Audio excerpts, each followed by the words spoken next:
Kaleshwaram barrage పనులపై CM review, Godavari నీళ్లతో చెరువులు నింపాలని ఆదేశం.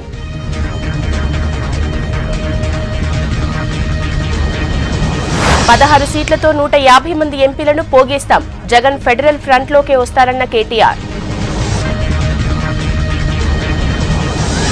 అధికారంలోకి వస్తే పేదరికంపై సర్జికల్ స్ట్రైక్స్, మోడీ, కేసీఆర్ ఇద్దరూ ఒకటేనన్న కాంగ్రెస్.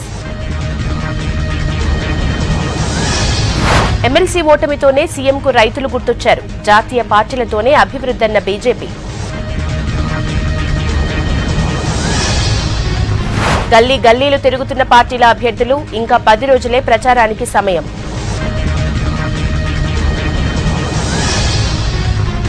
తనలాగా పాలించటం మోడీ వల్లే కాలేదు, జగన్ వస్తే వీధికో రౌడీ వస్తాడన్న బాబు.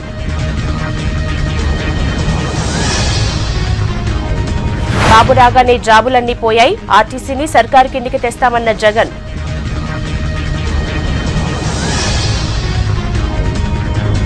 బెయిల్పై ఉన్నోళ్లు విమర్శిస్తున్నారన్న మోడీ, గాంధీనగర్ నుంచి అమిత్ షా నామినేషన్.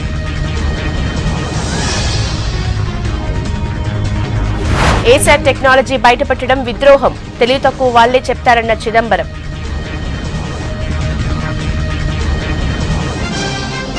ఆర్టికల్ 370 ఒక బ్రిడ్జ్ లాంటిదన్న ముఫ్తీ, రద్దు చేస్తే కశ్మీర్ బంధం పోతుందని వార్నింగ్.